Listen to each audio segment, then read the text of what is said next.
Good morning. I've been asked to try to set the table for our discussion today, our conference on Xinjiang, what's at stake.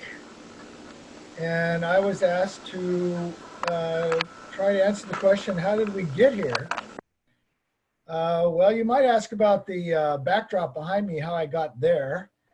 If anybody knows where that might be, that is on the very edge of China, on the boundary between the border between China and the Wakhan corridor. So if you can see my laser pin here, this is where Xinjiang meets Western China. In our next slide, you can see that this border is a very small border. In my backdrop, you'll notice there's no border crossing. There's just a goat track, a donkey track, where smugglers have come in over thousands of years and travelers. In fact, they say Alexander the Great died there in the Pamir Mountains trying to enter China. So this is why after 9/11, China was very worried that with the US invasion of Iraq, refugees and militants might come pouring into Xinjiang. I was there on August 28th in 2001. 12 days later, it was 9/11. Needless to say, I haven't been back to that place since. But I'm trying to figure out in this discussion, not only how did we get here, but how did they get there? In other words, how did so many Muslims get into China? And why is it such a problem for China's contemporary national unity? I'm going to try to set the table by discussing the history of the migration of Muslims into China and the reason that since 9/11, this has become such a huge issue, not only for China, but for the whole world, the whole issue of anti-terrorism and also globalization. Of course, we're being confronted with the coronavirus. A lot of people are blaming China for that right now. And clearly, if someone now coughs in Xinjiang or in Wuhan, people around the world might get the flu or the coronavirus. So the world is more integrated than ever before. And this is why I think global Islam is critical for understanding China's recent past and future. If you look on this map, you can see the lighter green colors. Those are Sunni Muslims. China has a few Shiites, not many. For the most part, it's 24 million Muslims. The vast majority are Sunni, but they're also spread throughout China. You can see the region we're going to be focusing on today, Xinjiang, has its larger concentrations, but if you look carefully, you can see some green lines throughout China in the south, even in Tibet. China's Muslim population is not large by world standards, but it's large by the Middle Eastern standards. Most of Middle Eastern Muslim countries do not make the top 15 Muslim populations in the world. Indeed, this map shows that the vast majority of Muslims today, in terms of population centers, are in Asia. China stands about 24 million. That's about the same as Iraq, maybe a little bit more now. How did they get there? Well, we don't have time to go through this entire slide, but the important point here is that it was really during the Mongol period where not only did Muslims come into China under the Mongol administration, the Yuan dynasty, but also China itself was expanded under the Mongols to this region, including what is now what we call today Xinjiang. Back then, the Mongols didn't call it that. It was generally referred to the area known as Turkestan. We can see that under the Mongols, this was an important corridor for their westward expansion. And this expansion, as we know, came all the way to the doors of Europe. And this is the largest empire Eurasia has ever seen. So China itself was expanded. And Muslims were brought into China by the Mongols, both to administer China, particularly in the south, under Kublai Khan, the grandson of Genghis Khan, but also to help open up corridors of trade between Central Asia, Europe, and China. We can see by this map that by AD 1500, large numbers of Muslims had already come into China. Most of Central Asia and North Africa had converted to Islam and indeed was encroaching upon Southeast Asia. For China, Muslims were very critical to its nationalism policy, particularly under the nationalists led by Sun Yat-sen, who overthrew the last dynasty, the Manchu dynasty of China. Notice the Manchu are still included among the 5 peoples of Sun Yat-sen's nationalist movement. Some people say it was the most successful nationalist movement the world has ever seen. And under the 5 peoples policy, Sun Yat-sen introduced the concept of minzu, or nation, or nationality in China, something they never had before. Indeed, Sun Yat-sen said that as a nationalist, he recognized that in the West, they had a sense of nationhood, but in China, just had a sense of family, of lineage, jia or zu.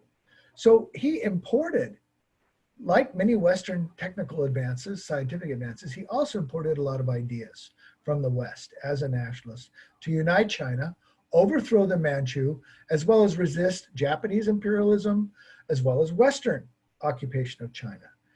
It was this policy of nationalism that carved up China into majority Han as a majority and minorities mostly in the border areas. Now, this policy of the 5 peoples was expanded by the communists into 56 officially recognized nationalities. That's how we get the 55 minorities of China today, with a vast majority of Han.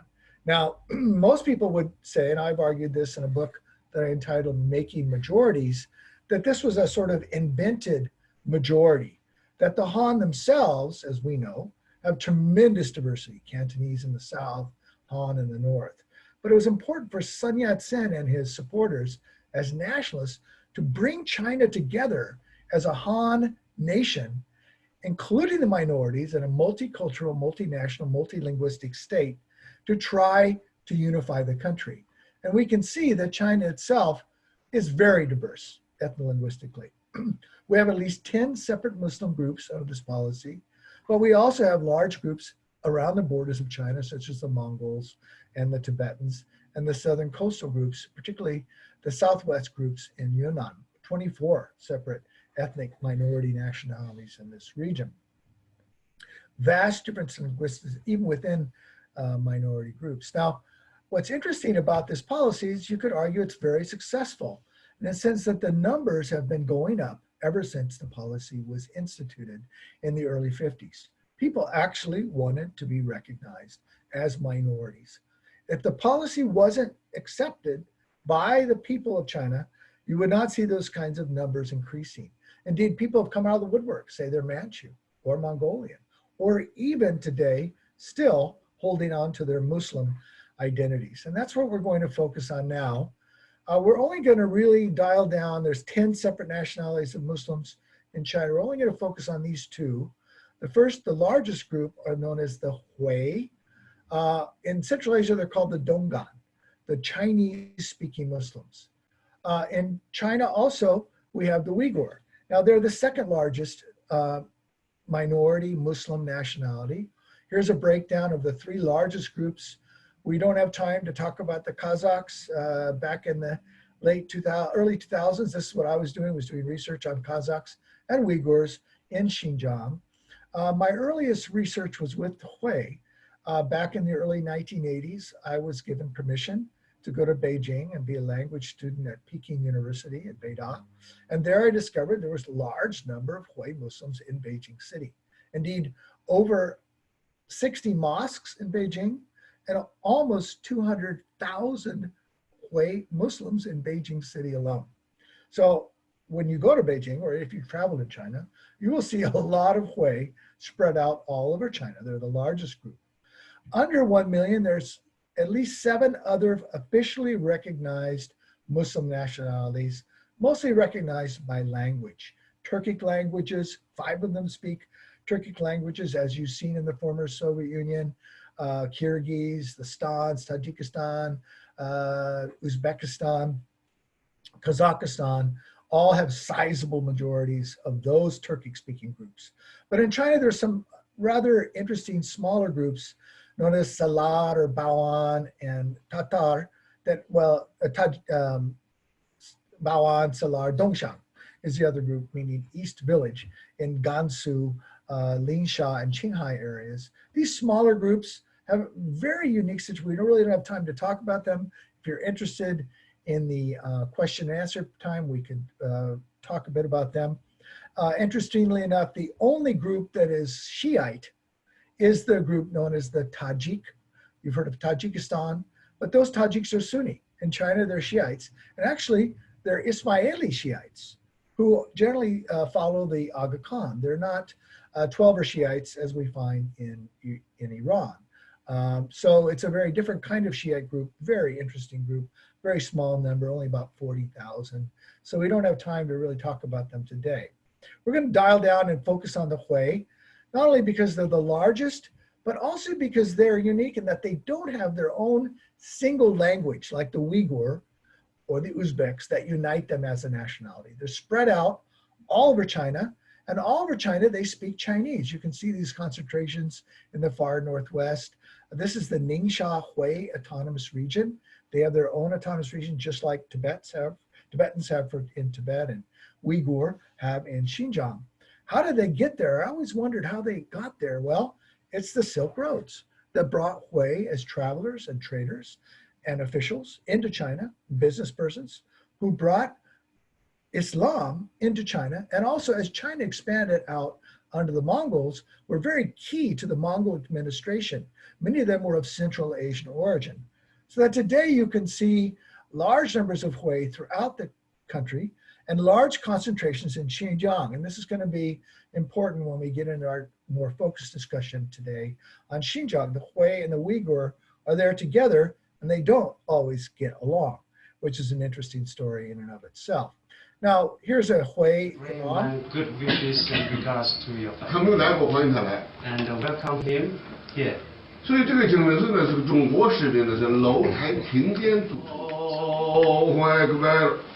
أشهد أن لا إله إلا الله وأشهد أن لا إله إلا الله أشهد أن محمد حي على الصلاة حي على الصلاة حي على الفلاح حي على الفلاح الله أكبر الله أكبر.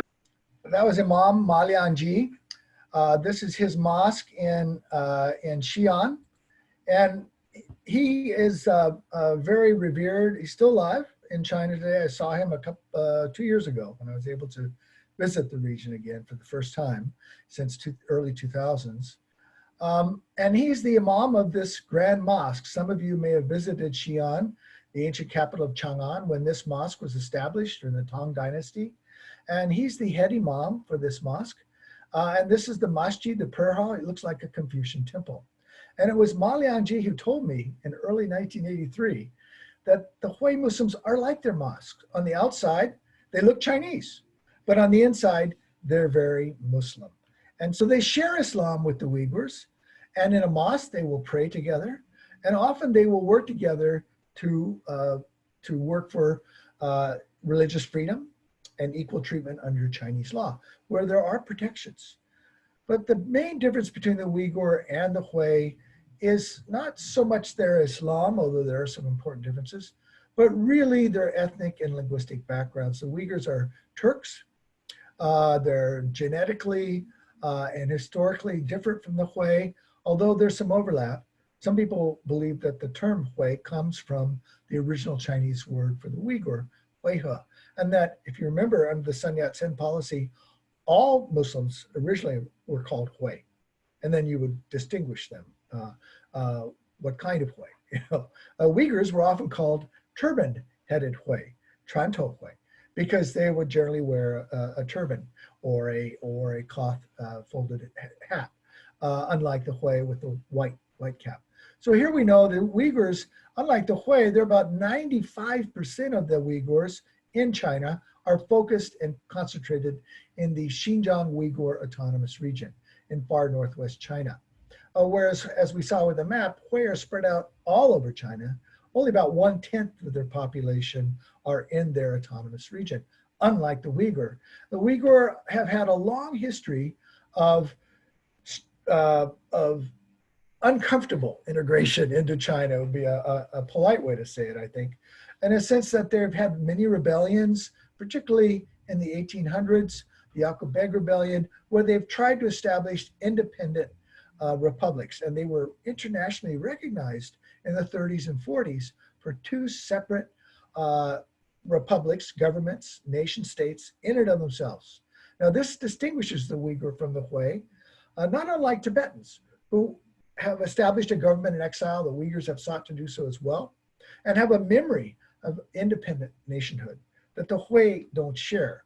And this is why the government is very worried about the Uyghurs wanting to again establish a separate nation state. We tried to chronicle this issue, many of these issues, in this book that came out in 2004, edited by Fred Starr. It's a book that got all of us banned from China since 2004. Everybody involved with that book. You can Google us. We're known as the Xinjiang 13 since we put together this book. We tried to outline the importance of the region. What none of us suspected at the time, although we warned against it, that China would move to a much more repressive policy in the region as that region became more and more important to China's future development. What you've been seeing in the paper lately, the last 3 years, is the establishment of these, what China calls re-education centers. Scholars like myself often call them now concentration camps because they're very restrictive. People are held there without against their will. Their families lose track of them. Some estimates, our US government has estimated up to 2 million Uyghurs. That would be about 20% of their entire population. Up to a quarter of all Uyghurs in China are now in these re-education centers. Some of them have been getting to get released, but it's a very restrictive policy, and it's bolstered by China's heavy surveillance of the region. So that even if you get out of the camp or you're not in it, you're very, very subject to government control and surveillance and restrictions. It's been well documented. There is some debate. China denies a lot of the claims, but for the most part, scholars have agreed that these camps do exist. The numbers between 1 and 2 million, still huge numbers, that China itself has acknowledged, that they argue is an effort to re-educate the Uyghurs and to prevent them from wanting to become a separate independent country. Now, one Uyghur organization, the East Turkestan National Awakening Movement, based in DC, has commissioned this map to be made through GPS and satellite mapping. And so they have documented very well the full extent of these centers, these camps, these prisons that exist throughout the region, and increasingly internal China. A lot of these detainees have been moved into the regular prison camps, prison system within internal China. Now, why is this region so important to China? Why has China gone to such extremes in trying to control and re-educate the Uyghurs? If you look at this map, you'll begin to see that Xinjiang is at the center. It's always been a crossroads for Eurasia. But now with China's development, and particularly under President Xi Jinping's One Belt, One Road initiative, Xinjiang becomes critically important to his program of development. And like the ancient Silk Roads, the geography requires that if you're going to build overland routes, and it's an infrastructural development program, Xinjiang will be critical. But in addition, Xinjiang is also critical for China's energy and mineral development, which it requires to bolster its expansion and along the One Belt and Many Roads plan. And you can see that many of the pipelines have already been built. China is working closely with Central Asia and Russia to expand these pipelines into Europe. When you travel across the region, as I did quite frequently in the early 2000s and late 90s, you can see that this enormous infrastructure has completely transformed the landscape, and that China, since 1993, in a paper that I published, with James Dorian, who later went to work for the State Department in the West Wing as an energy advisor for President Bush. We wrote this paper in 1997, arguing that since 1993, China had become an oil importing nation. And for it to maintain its development until these days, it has to ramp up its domestic production and its import of energy resources, leading to what some people call a cool war.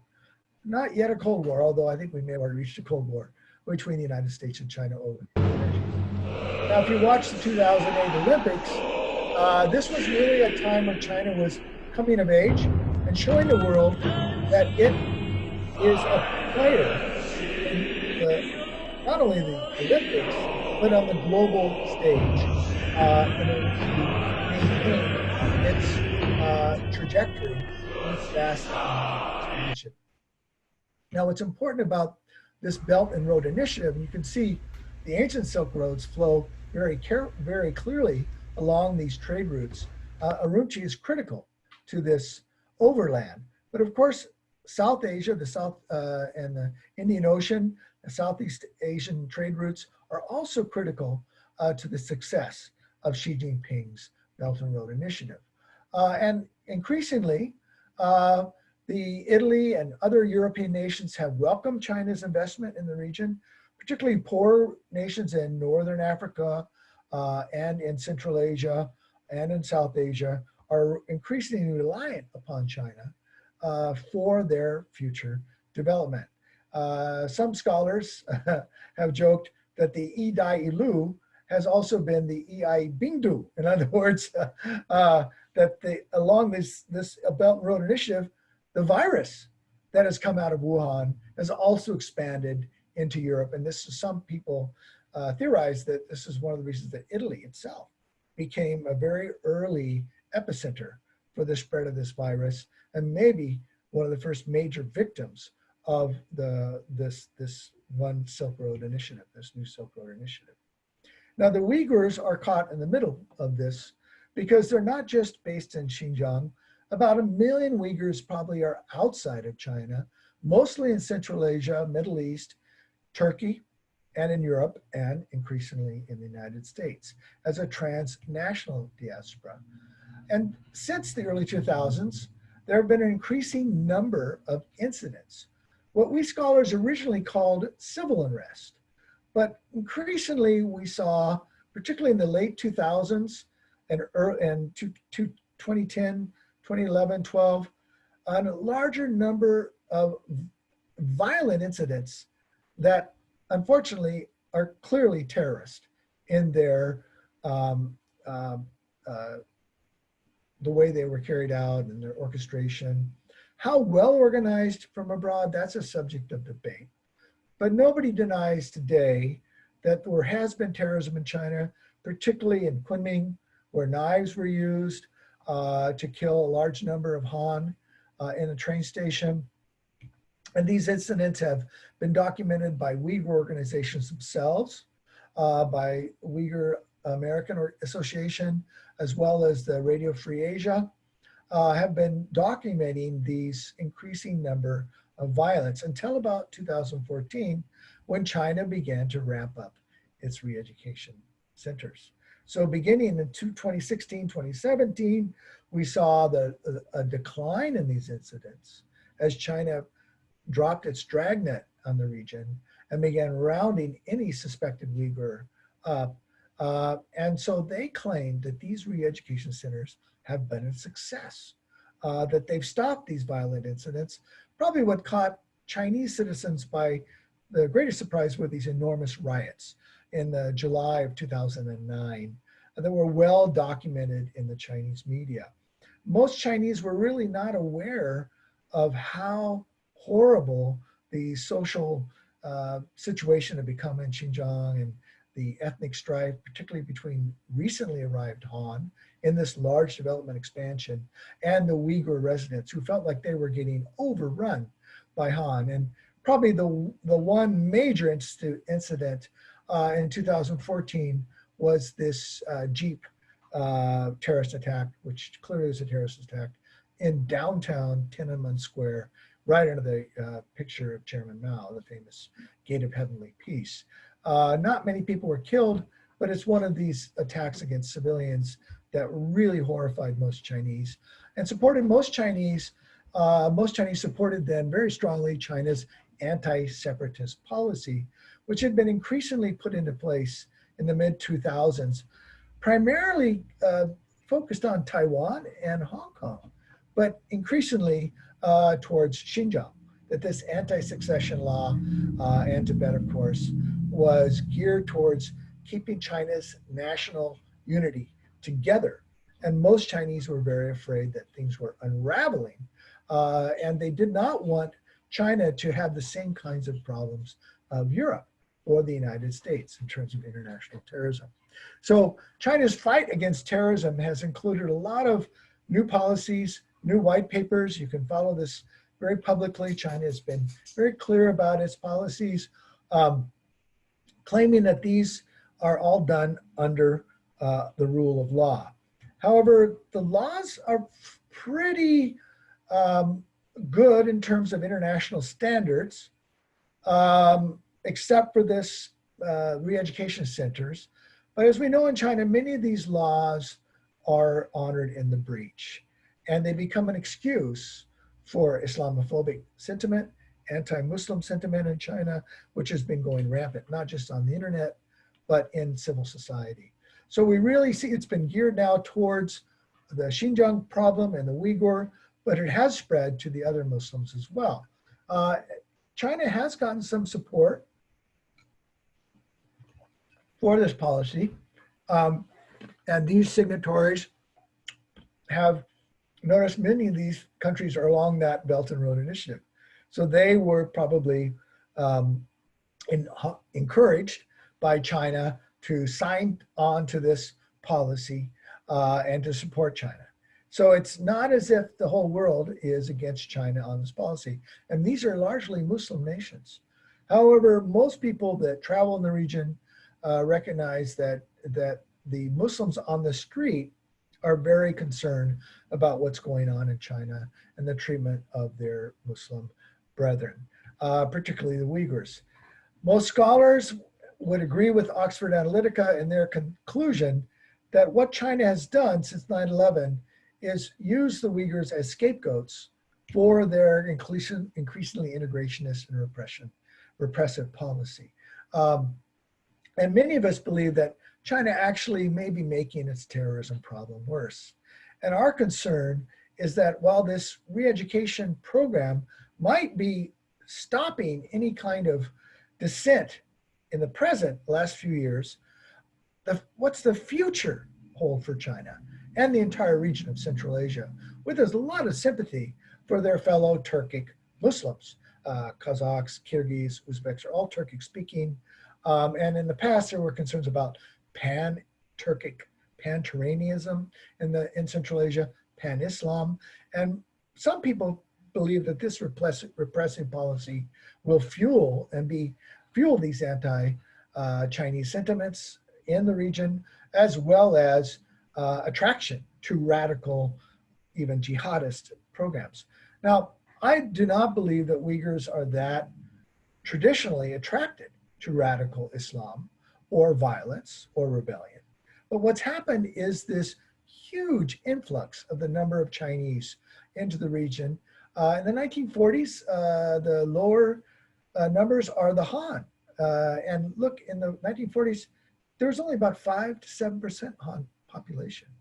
And as we move into 2000s, we begin to see that it's not just the numbers of Han. Uyghur numbers have increased as well, but it's the proportion in this region. And we know that Middle Eastern migration through refugees and the crises in Syria, et cetera, have led to large numbers of Muslims moving into Europe, but they are small in comparison to the huge numbers of migration that the Uyghurs have experienced in this region. And it's important to note that the Chinese social scientists themselves agree that the demographic dynamics have completely shifted since the early period of the 1940s, when the region was peacefully integrated into China. And we begin to see that in the 1940s, about 75% by the government's own scholarship has recognized that it's shifted tremendously with Uyghurs. About 48% according to this chart. Most scholars now say about 41% Uyghur, and increasingly now they're a minority in their own autonomous region. And they've been caught up in this power game. Today, the Uyghurs are still in the middle of the great superpower rivalries. And at one point, they were thought to be somewhat of a difficult hot potato, and even Western political officials like Newt Gingrich did not want to have anything to do with them. And we want to preserve our relationship with China. Today, things have changed dramatically. And that Republican Party, by and large, is very critical of China, particularly, especially since the spread of this virus. But also Democrats have also jumped on the bandwagon in support of the Uyghurs, both in terms of asylum, but also as a way to criticize China. I'm convinced that there isn't, they may not be as sympathetic to the Uyghur concerns, certainly not sympathetic to radical Islam, but very concerned that the Uyghurs have been caught in the middle of an increasingly nationalistic integrationist Chinese policy. And the US bears some responsibility for this, for our needs to support their position, to allow them to speak out, but also as a way, a very convenient way to criticize China. Now, what's going to happen to China's Muslims and the Uyghurs in the midst of this increasingly cool or perhaps Cold War? What place will they have? Will they be allowed to survive? Most scholars in China are arguing that the Uyghurs should leave their political identity, this Minzu political identity, and hold on to their cultural identity. They can be Uyghur in culture, but Islam is also rather suspect in all of that. This is an interesting scholar, Marong, who I can talk to you about later. He's an anthropologist at Peking University at Beida, who I know quite well, trained at Brown University, and himself a Hui. And he's the one that's arguing that Muslims in China should leave their nationality and should be cultural and ethnic, but not political in their identity. And some people argue that he and other scholars who've benefited from this minority policy are actually promoting Sinicization and assimilation. President Xi Jinping is promoting harmony. But is it a harmony under the rule of power and the gun? Or is it going to be an internal harmony? Most of us feel that now the Xinjiang problem has gotten to be really focused on China's policies. That China would not have had this terroristic moment if it hadn't been promoting a policy of segregation, as well as Han migration to the region and repression. Some of us hope that there might still be a way to address this issue through the rule of law. Muslims in China themselves have been restive. They've pressed their causes. In the case of the Hui and Uyghurs, they actually were given permission to protest China's policies right before Tiananmen, across Tiananmen Square. And that's the cover of my first book, where the government gave them official permission to protest. That moment has passed. Now it's much more contentious. So let me conclude with this slide. This is where I was looking into Afghanistan in the early 2000s. I think the Chinese bear the most responsibility. Certainly it's their problem. The Uyghur are part of China. They're Chinese citizens. And there are Uyghurs who are very patriotic, do not support independence.